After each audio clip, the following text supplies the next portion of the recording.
Test, test, test. Test, test, test, test, test, test, test, test. Okay. And this is already on mute, right? We are not on mute now. On this one. Yeah.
So everyone, if you hear me, we are 1 minute before we start, exactly at 1, since we have a lot to cover and it's just 1 hour. So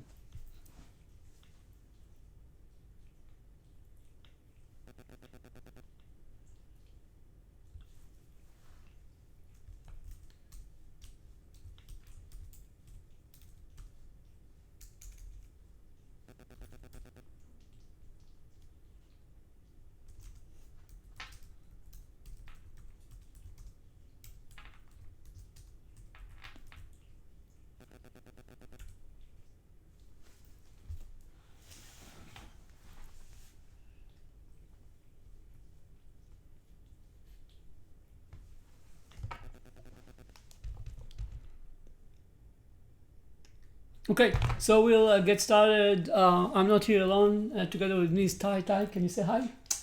Hello. You have to Hi. squeeze your head. All right. Hi, how you doing? So Tai is part of Galaxies, and he's going to help this broadcast, since one guy can't present and also take care of your comments and questions that you can definitely do in the comment site. You can see mine as well. So we will get started. It's 1 hour, and the presentation usually takes 50 to 55 minutes, which gives sometimes for question. It's a lot of data that we are trying to stick or to put in 1 hour, but yet in a way that people can digest it. So I'll get started. The first thing, so we are going to talk about Industry 4.0, and we are going to talk about what are the main challenges that Industry 4.0 bring to leaders. Obviously, then we are going to suggest different ways how leaders can deal with Industry 4.0 better. It's going to be different method that you heard or you saw so far, different management practices or ideas. And last but not least, we are going to introduce you to 1 or 2 tools, depends on time, that are free, and you can use them in order to do the work. And I have a visitor here, so let me take care of him. So let's get started. The first thing that we are going to do is to define together, or I'm going to do it for you because it's not so interactive, what is Industry 4.0, or what is the 4th Industrial Revolution. Same idea, different names. We have like 4 industrial revolutions so far. The first one, as we all know, was thanks to the steam, and that enabled us as humans to create machineries that the steam operate and start to manufacture stuff. The second one was mostly all about electricity, and that enabled a mass production of goods that we can mass production of goods, sorry. And the third one is the what we call the electronic and data revolution. This is mainly thanks to the internet, and the data is a virtual commodity, and to the development of electronics that help us to better produce stuff. The fourth one is actually, in a nutshell, it's automation of the electronic and data revolution. And the main way to do it is by connectivity. Remember connectivity, because we are going to see it in a few seconds. But connectivity, especially 5G, is going to enable us to run processes back and forth in automated way, processes that today we are doing manually. And as you probably know, the fourth industrial revolution comes with a lot of technology. We mentioned for 5G as the main enabler, but it also has a lot of dependency on machine learning, on artificial intelligence, swarm computing, autonomous robots, and obviously the Internet of Things, or the industrial Internet of Things. So a lot of technologies that coming together, and a connectivity that enable them to interact one with each other. Remember that. We will use it in a second. So that's a high-level definition of the fourth industrial revolution. We call it industrial revolution because we're pretty sure that it's going to change most of the occupation that we have today and create new occupation exactly like the steam, the electricity, and the internet did before. So the next definition that we want to take care of is leadership or management. I really like this definition that I think it's from Merriam-Webster. Management is the process of dealing with, influencing, or directing things or people. I like it because it really takes both leadership and management and define it in the same sentence. And for me, this is what leadership or management is all about. If you want to take it one step further, when you are talking about leadership or management, you're actually talking about three main areas that you have to focus. So the first one is business. You have to run a business, you have to understand the business, and you have to be efficient in running your business. The second one is people and group. You have to structure your organization with groups, with people. You have to find connection or establish connection between group of people. You have to do it by itself. We'll see it in a second. But anyway, one way or another, you need to put effort in how to organize people, how to motivate people, and how to organize group. And last but not least, there's a lot of focus on project and get things done. You have to do it as well. If you won't do that, there's nothing that's going to be done. So business, people, groups, project, and task are the main aspects of management. So that's just high-level definitions so we can move forward and start to talk about what are the challenges that the fourth industrial revolution put in front of us. Just a second, let me sip coffee. Thanks. So in order to understand that, we are going to deal with three definitions again. We are going to deal with simple, with complex, and with complicated or hard. And I'm going to use landscape as a way to define the difference between them. So the first definition is simple. And think about Mount Fuji that you see in front of you. If you want to find out what is the tip or the peak of Mount Fuji, this is a very simple problem. You don't have to think too much. It's pretty obvious. You just have to look at the picture, or if you want to physically find it, just to climb all the way up and you reach the peak of Mount Fuji. Related to management, by the way, Taylorism, or the classical managerial system that was set up 100 years ago, was set up to deal with simple problems. We're still using this system, by the way, in today's world, but it was set to deal with simple problem. And one of the good example is a lot of time and effort that Frederick Taylor put in place in order to find out what is the best size of a shovel, or what is the optimum weight that a shovel can pull, and which is I think 22.4, something like that. This is a pretty simple problem. You measure, you find out what is the best optimal, and you've done. So this is simple, and simplicity, it's a simple. The next thing is complicated or hard. So when you're talking about the complicated or hard problem, we're talking about, for example, the chain, the rocky chain, or the rocky rigid mountains. And what you see here is several peaks that it's very hard by looking or by climbing to find out who is the peak, who is the most highest one. Even if you're going to be on one of the peaks, if you see my mouse, you can be on this peak and think that you are at the top of a mountain. You're actually on the local top and not on the absolute top, which could be anywhere else, or even you don't see it yet. Just when you climb on this big mountain and you stand on this peak, you find out that there far behind you there is another peak which is highest. So this is start to be a complicated problem. It's complicated because there are many elements in the equation, and you need to consider all those elements in order to find the solution. And obviously, if you try to resolve complex problem with simple tools, you fail. And that's the reason why there are adjustments to management, not too much, regretfully, but there are adjustments, because as businesses, we moved from simple problems to complicated problems already. Now, something starts to be complex when the entire landscape is actually dancing. It's moving all the time.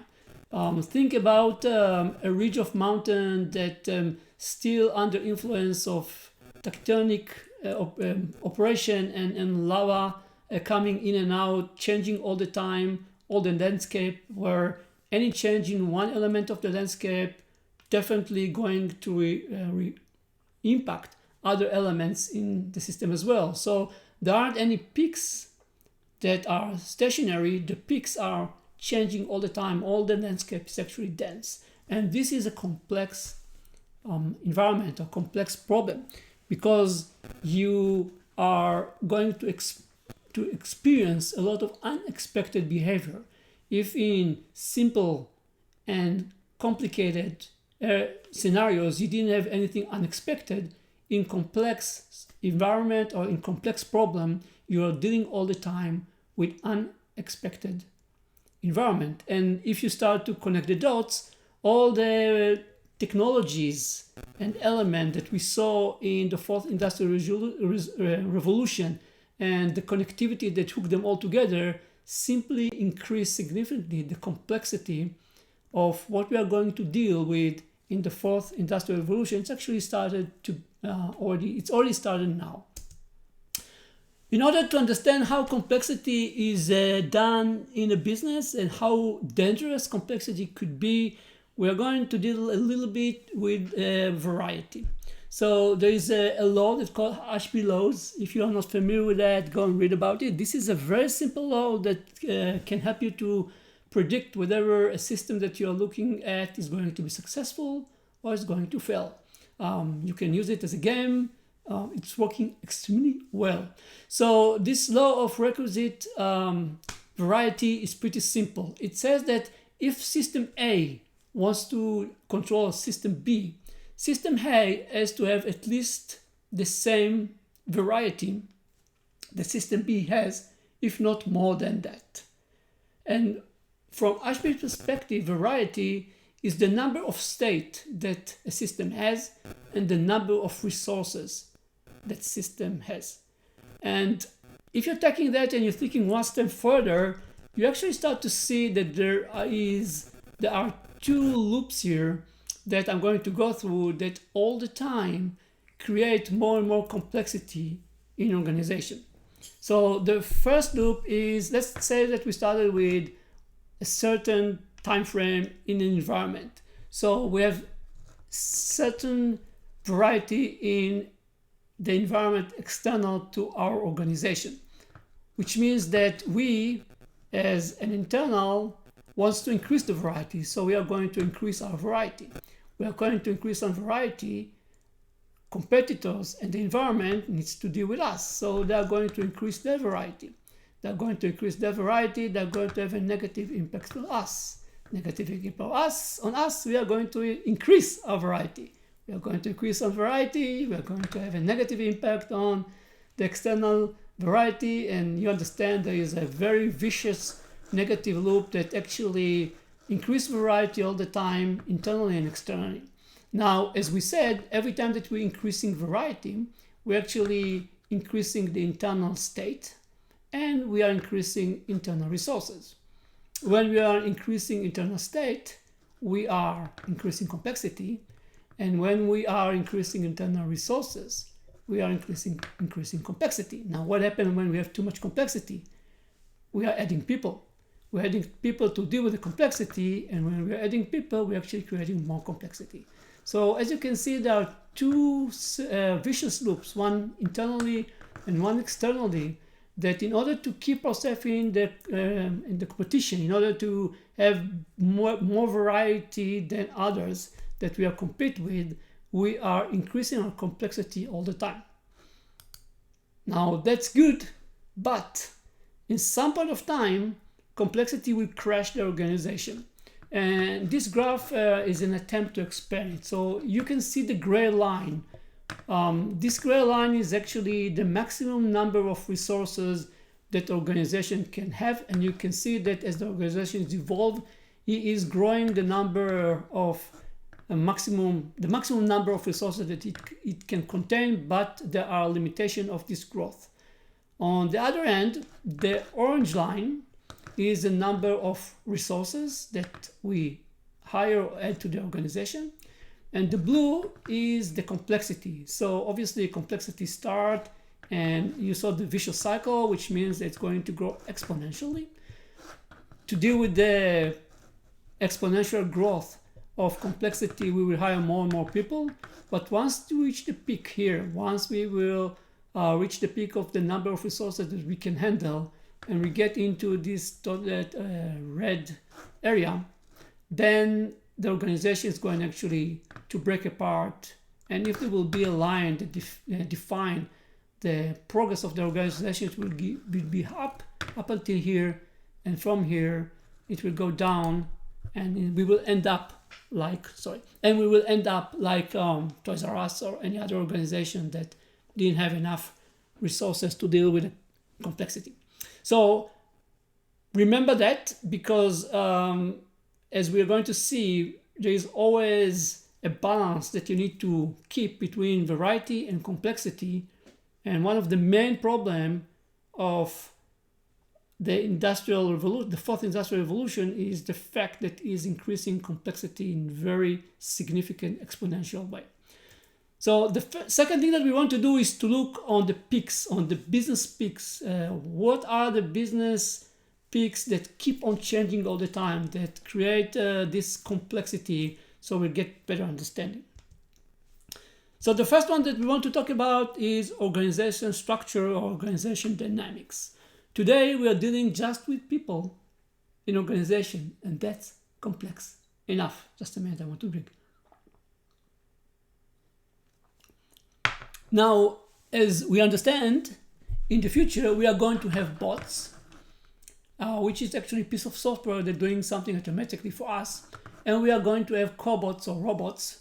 Cobots are collaborative robots that using machine learning and AI actually operating like human being with human being without impacting or harming human beings.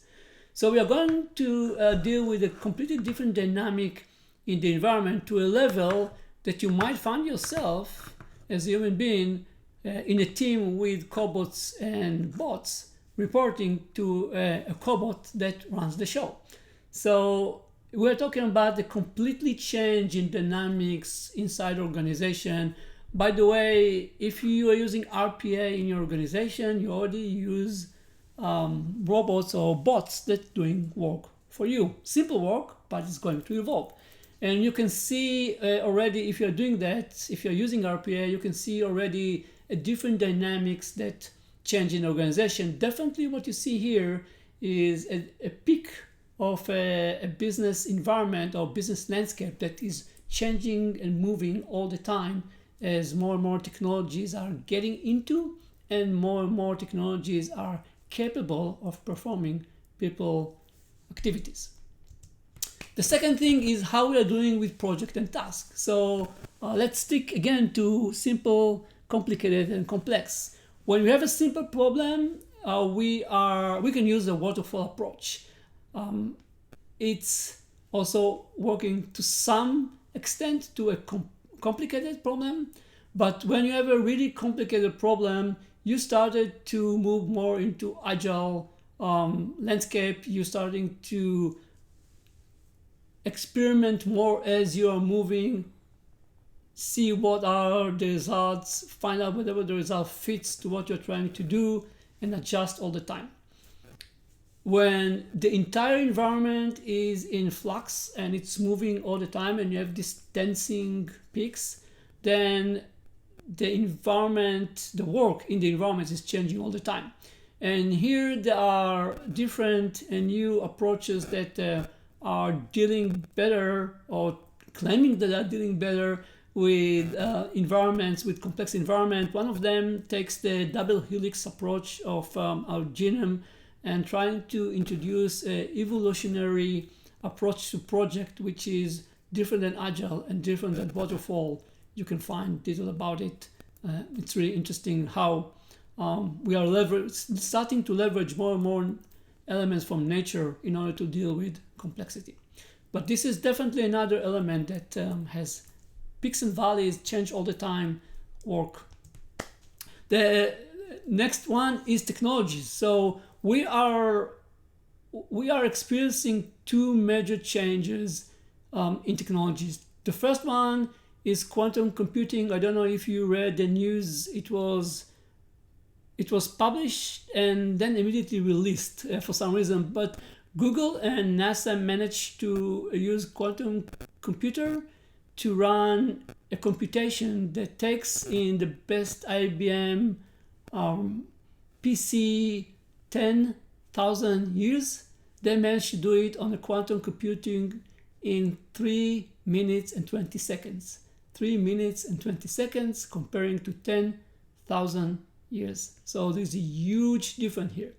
And beside that, the concept of swarm robotics is starting to emerge. And the concept of swarm robotics is actually trying to enable robots to act like human beings, and when they are grouped together, starting to create properties and abilities that the group has as a whole, but elements in the group doesn't have. Pretty scary. Google also stopped one of their robots experiment because they were shocked to see what this emergent behavior of robots, the swarm robotics, can happen. But one way or another, the swarm robotics and the quantum computing is going to increase dramatically the number of technologies that we have today. So if the yellow line depicts the growth in a number of technologies that were outcome or were supported by the digital computer, the quantum computing and the swarm robotics going, this is the green one or the teal one, are going to significantly increase the number of technologies. We are struggling already with all the technologies that are available, so probably we are going to deal with a moving peak that is going to disrupt us more and more and more. The next one is information and creativity. So first and foremost, if we have more technologies, there are two ways to create innovation, mainly. One is to create something new, and the second one is to create mergers or hybrid approaches to take two technologies and merge them together. So as we have more and more available technologies, you are going to have more and more options of merging technologies and creating new innovation or new creativity. But on top of that, there are two elements that you're using all the time in your life. It's called exploit and explore. So first of all, it's explore. When you start to do something, the first thing that you're doing, you're exploring it. You are looking for data, you are trying stuff, you are making mistakes, you are gathering data from what you're doing from your mistakes.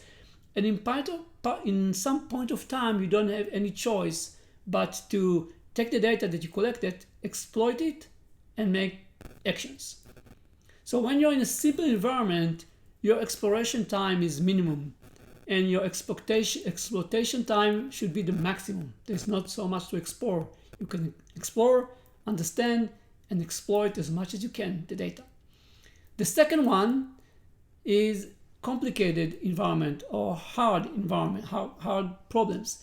There you need more exploration, obviously. As you climb the mountain, you need to stop, you need to look forward, you might take downs, but eventually you find the topic and you reach there, but it takes much more exploration than exploitation.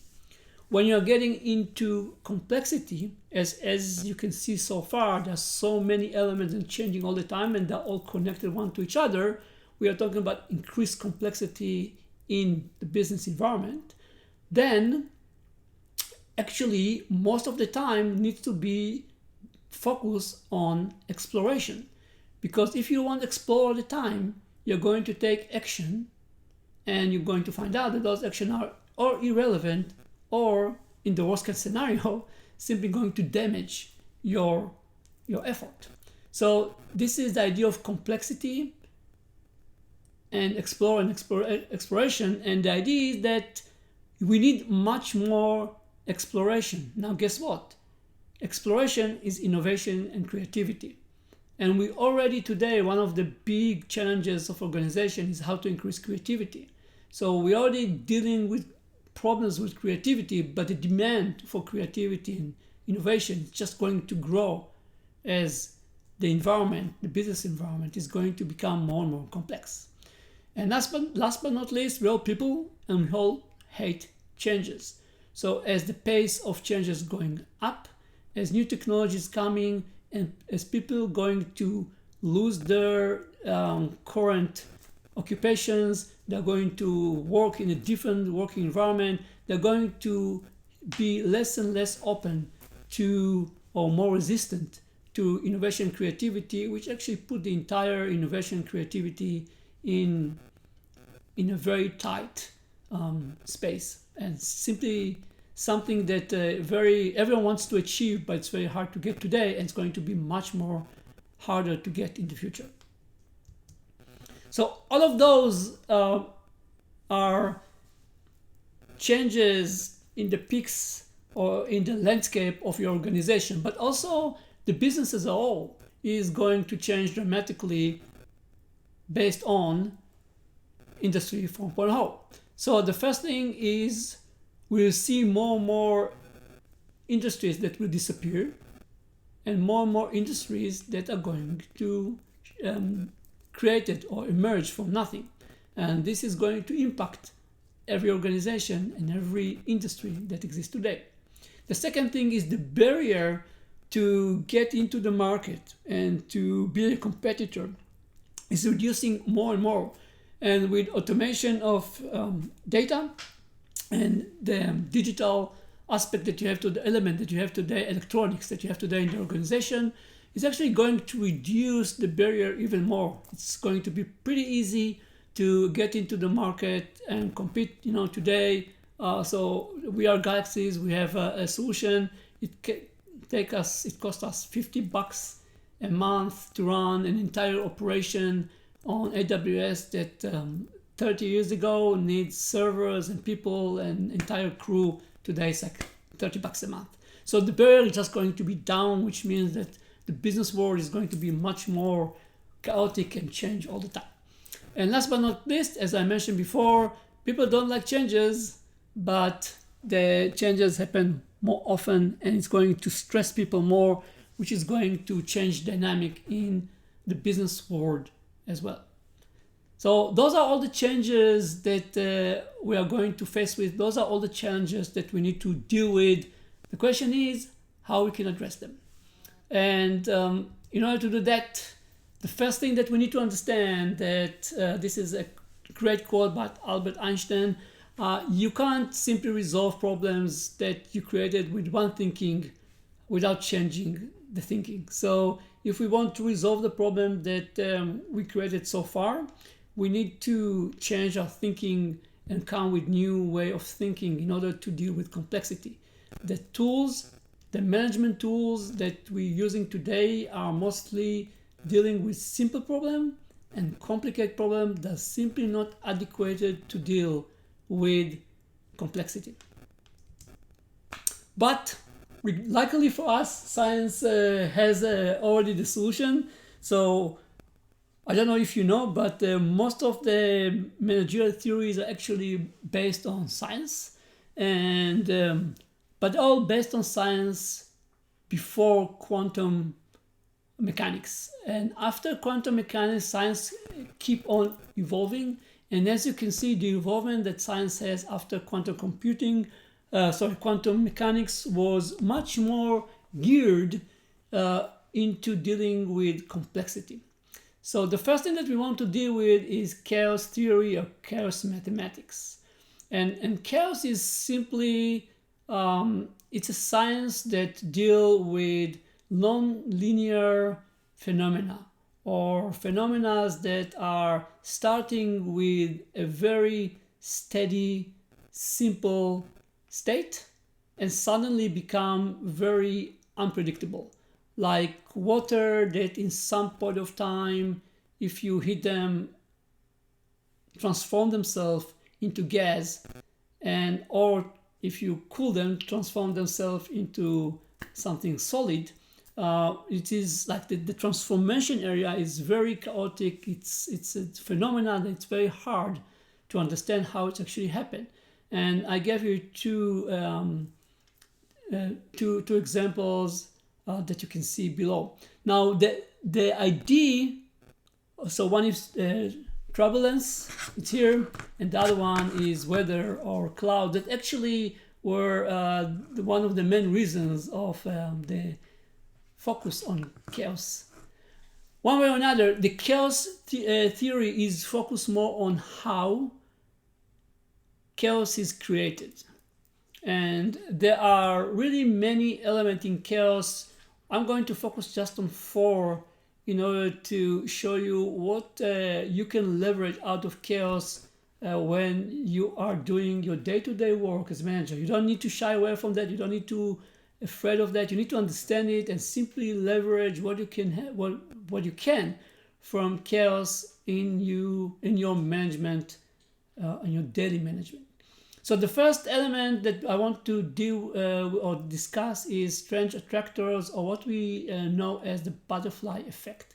And this is pretty simple idea, but contradict to the first law of thermodynamics, which we are getting used, and a lot of saying in many language, that as more effort you're going to put in something, the more you're going to see out of it.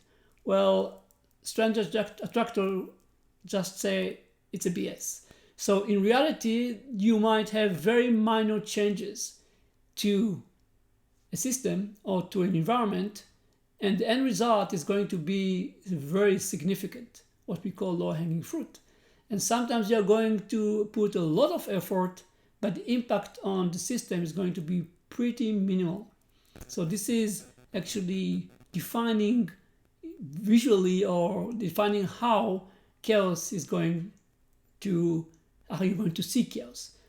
Or what are the outcomes or impact on chaos on your organization. So as a manager, you're always looking for, if you want to impact something, you're always looking for the strange attractors. You're always looking for this impact, this minimum impact that you're going to put, the minimal effort, that you're going to put with the maximal effort or impact, the minimal impact that you're going to put with the maximal impact that you can have. And you can try it and see what is going to be the best scenario for you, but you can try many years. I'm trying it for 7 years.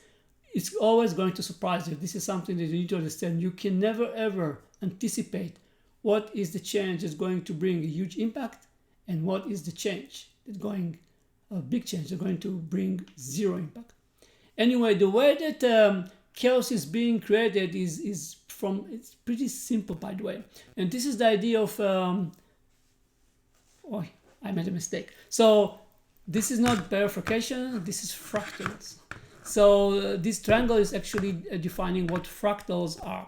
And fractals are simple visual elements that with simple rules. But when you are doing it again, you're starting to have a very complex environment.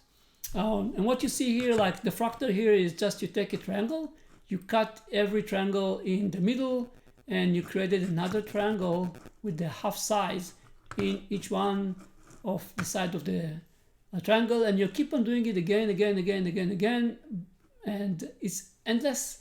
And obviously in the green area, you started to have a very complex and chaotic environment or structure.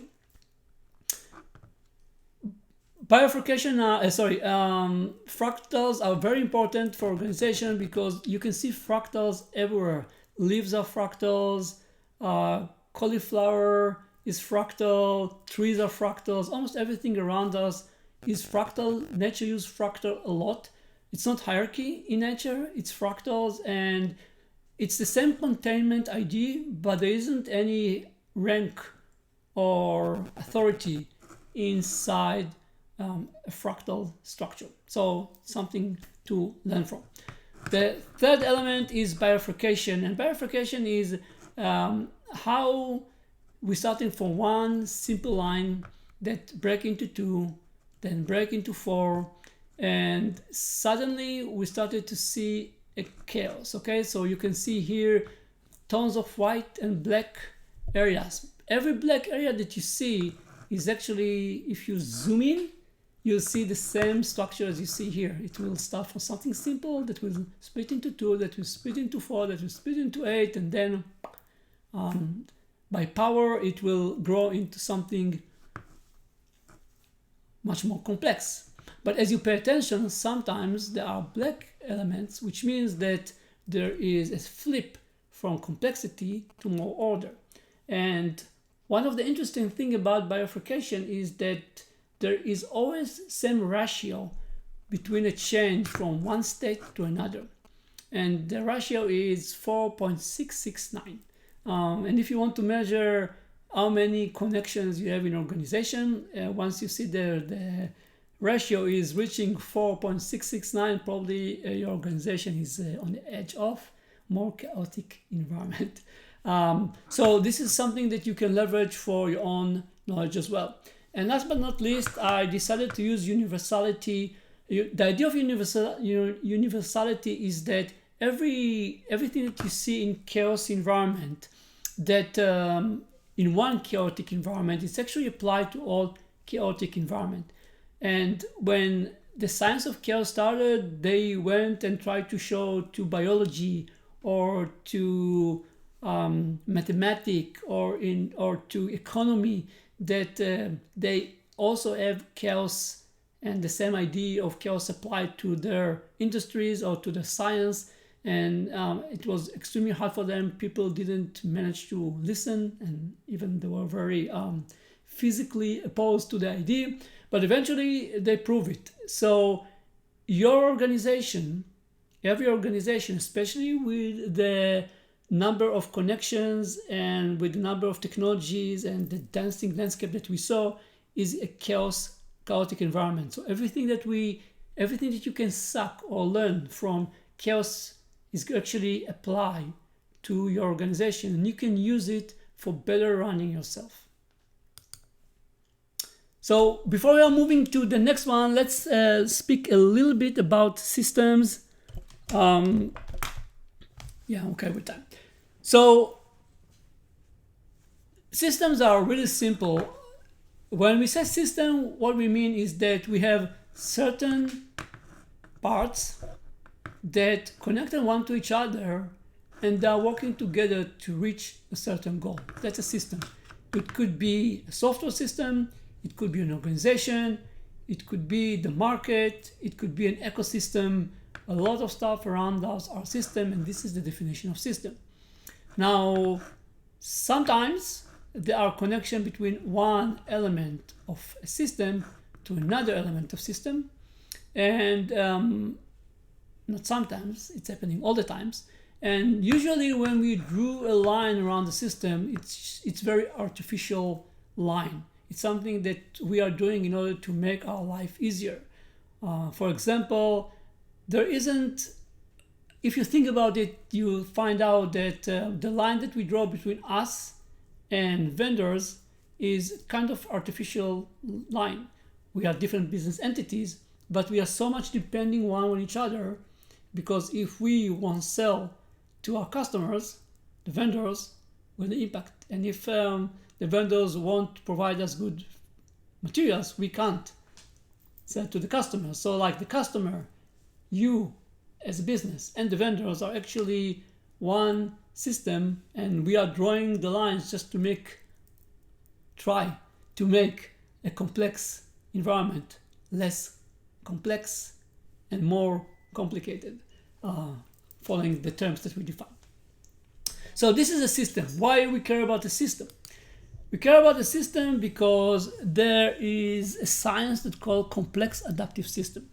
And the idea of a complex system, first of all, is whenever we have a system that we saw, but in the system, the elements are autonomous, they have autonomy. And not just that they have autonomy, they're also diverse. Instead of just seeing rectangles, think that you see rectangles and circles and triangle. And when we have that, when we have a system that the elements have autonomy, that they are diverse, but they are interlinked one with each other in order to get any kind of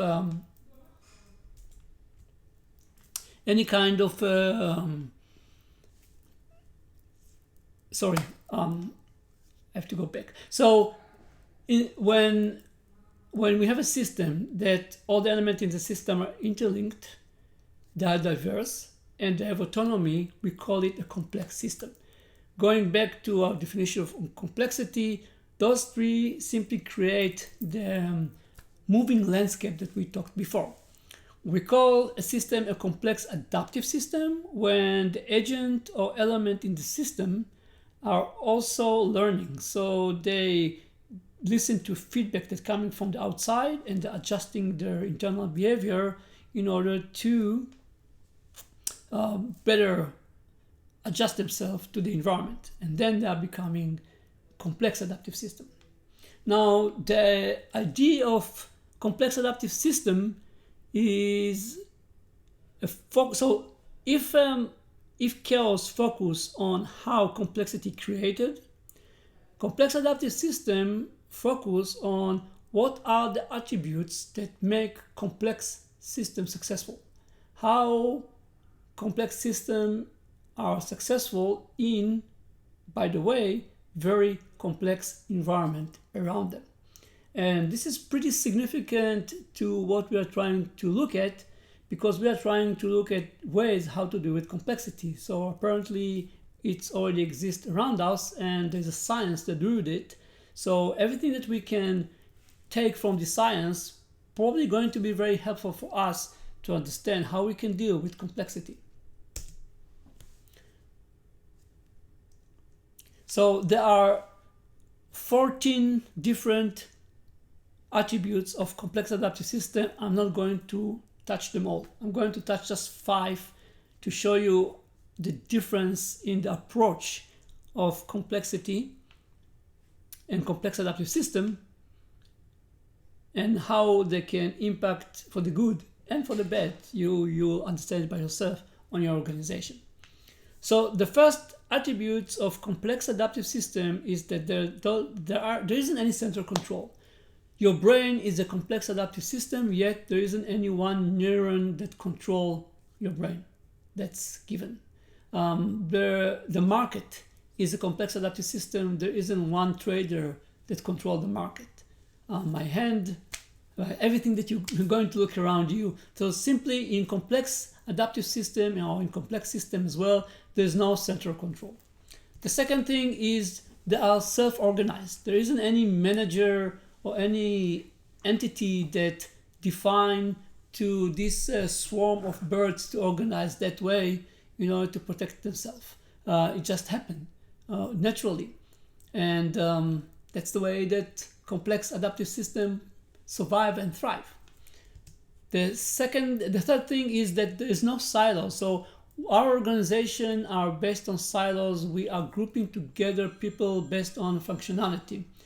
But in nature, if I take my hand, so my hand has several expertise. So I have a bone system, and I have a blood system, and I have a nervous system, but they're not organized differently. They're all in each and every slice of my hand. They're all going to work together in combination in order to provide the wonderful functionality that my hand can do. So no silos in nature or in complex adaptive system. In complex adaptive system, there aren't any governance and there aren't any board of directors. The way that it's working is that the system is tuned to a feedback loops that coming from the environment. And when a feedback loops show a change or demand any change, the system is going to immediately try several stuff like evolution in parallel, several different ways in parallel in order to resolve the conflict that the feedback brought in. And the one that's going to be the best one is going to survive. And then we are back to normal up until another negative feedback is coming from the environment directly to element in the system that needs to react or response. And last but not least, for this slide, we have in complex adaptive systems something that's called emergent behavior. We try to touch it already. I'll do it in a little bit more detail. So in organization today, we are trying to reach a balance. We are trying to reach a balance. And in complex adaptive system, balance does not exist. Instead of that, there is a continuous attempt to come with new abilities or capabilities that a group of elements or systems have, but element of the system doesn't have. So if I'll take an ant as an example, and you saw it in the previous, you saw it here. So if I take an ant here, a single ant is worthless in a nest. But when you're starting to connect all the ants together, they are managed to do amazing stuff like the bridge that you see here that actually enable this nest to survive and thrive as a group. There is no one certain ants that guide them what to do. It's, as I mentioned, self-organized, and what we saw in this particular behavior, it's an emergent. It's a property or behavior or activity that just a group of ants can do together, but individual can't do by themselves. And this emergent behavior is a very basic idea in complex adaptive system. Now, as you probably figure out, you can go and implement each one of those ideas into an organization. It's just going to be completely different, but completely different from what you implemented so far. So, or what you're getting used to. But it's there, it's available, and it's proven to be work for centuries. So based on complex adaptive system and based on chaos, we learn, so science learns something new. Science learned that in order to understand better system, or in order to understand better complex system, you need to shy away from analysis. Because when you're doing analysis, you're actually taking a problem, you're breaking it, you're creating more complexity, and you're trying to resolve each one of them in order to make stuff simple. So you might resolve issues in certain element in the system, but you're ignoring the system as a whole and how the system was set up. And as you're ignoring how the system was set up, you're leaving all the inherent problems within the system in place, and nothing's going to resolve them. The only way to look at a complex system and resolve a problem is by synthesis. And synthesis is not breaking the system into parts, is finding a way, and there are ways, and we'll see it in a second, how to look at the system as a whole and understand how the system is working as a whole, and try to find issues or defects in the system and solution how to fix the system. before we are diving into each element in the system. Now, this is based on a very fundamental change in mindset that you have to adopt. It sounds simple, but it's not at all. And the fundamental change is that we believe that relationship between or impact between people in an organization are linear. It's easier for us to think that way. Ty doesn't do what I'm telling him. Ty is a bad guy. It's nothing to do with him. He's just a bad guy. But in reality, when you're looking at system, that's not the way. In system, everything is bidirectional.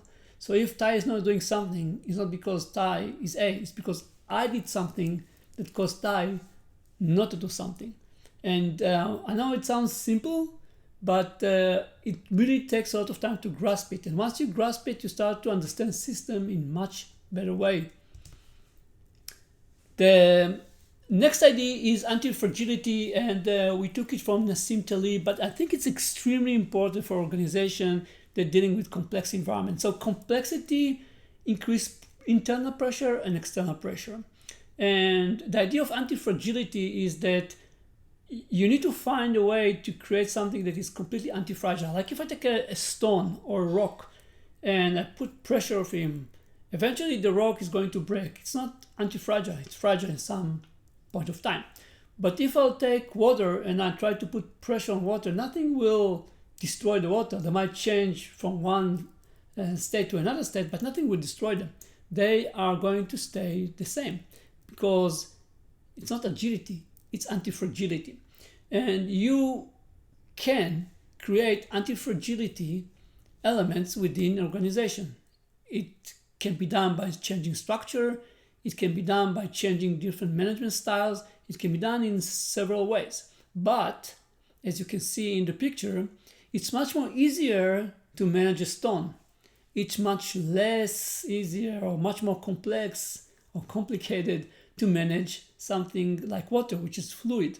But the fluidity actually gives you the antifragility. So there is a balance that you need to find, but you always need to think how you can introduce antifragility element into your organization if you want to survive the pressure that's going to be put internally and externally on your organization, as all those peaks that we saw are going to dance in a much more crazy way than they are dancing today.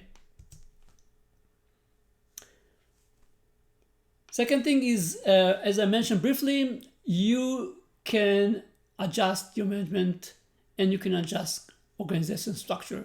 So there are plenty of management theory, by the way, existing.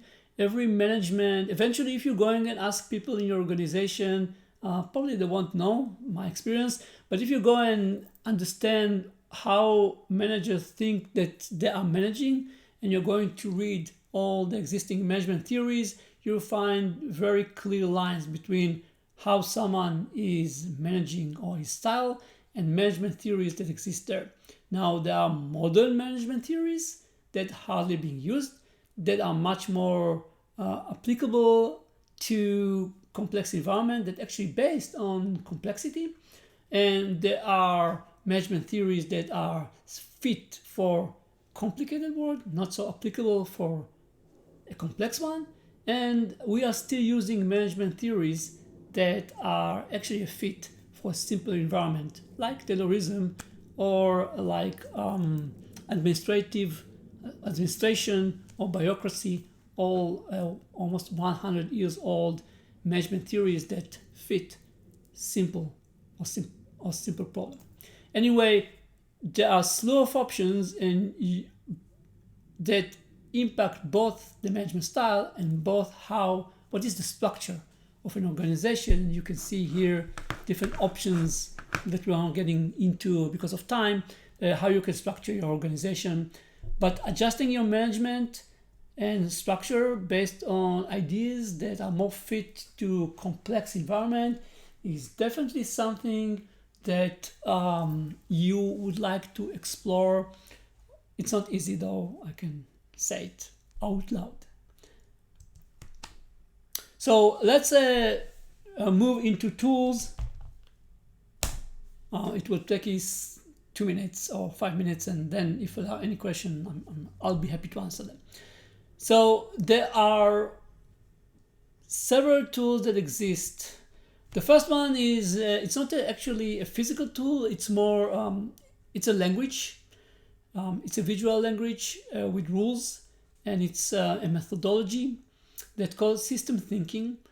And system thinking is actually a way how to define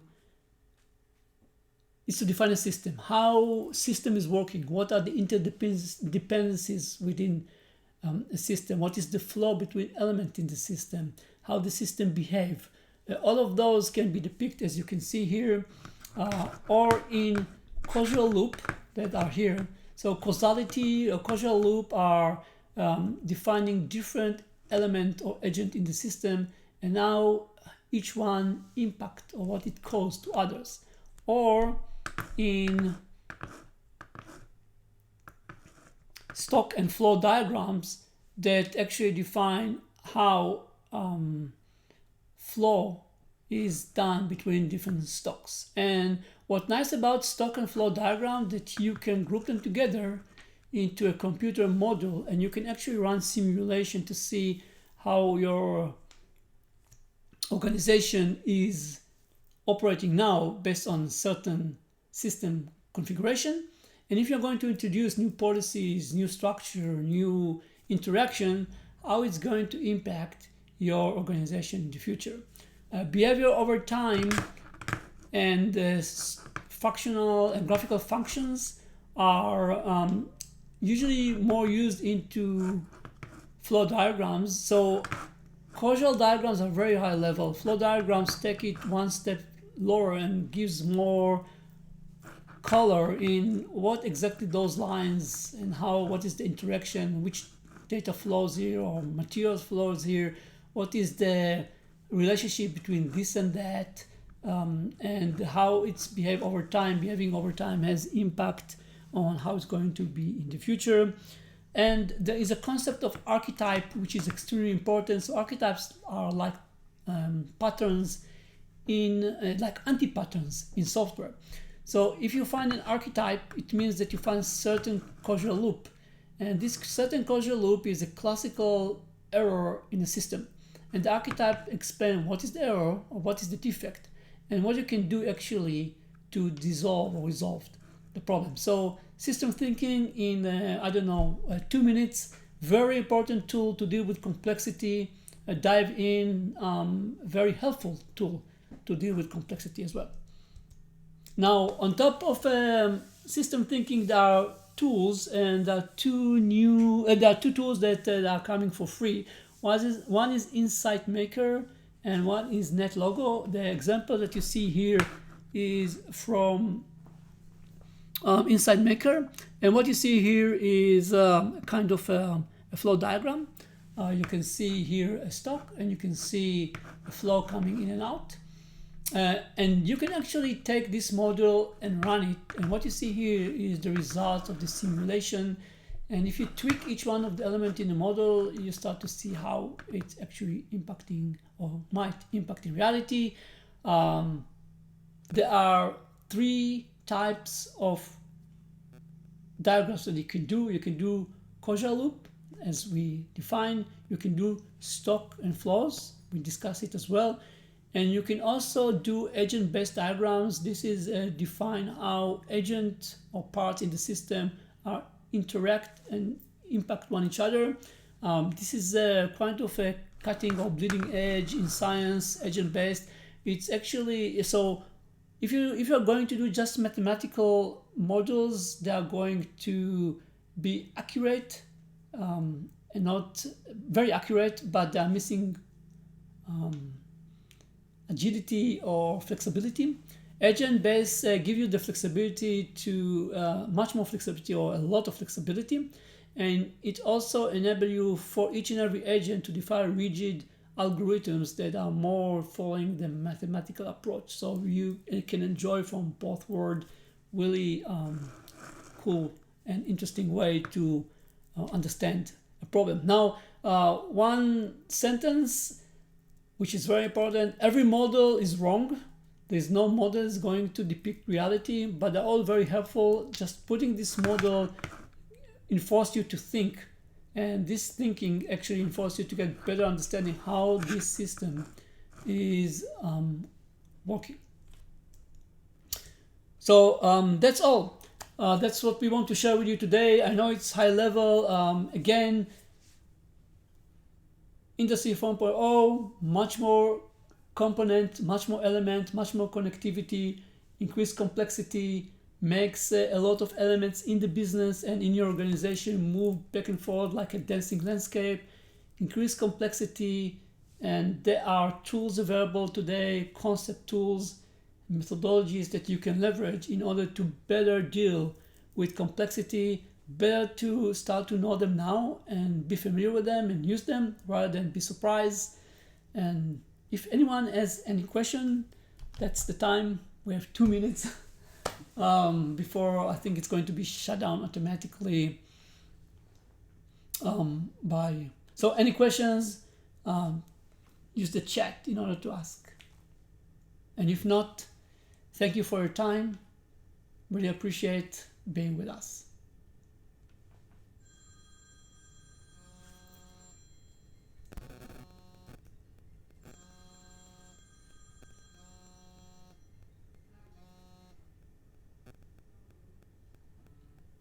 Okay, sound of silence. So thank you for your time. Really appreciate it. I hope that you managed to get something new from this webinar. We really worked hard to put it in place. Thank you, Ty. Well, Thank you, everyone. And bye.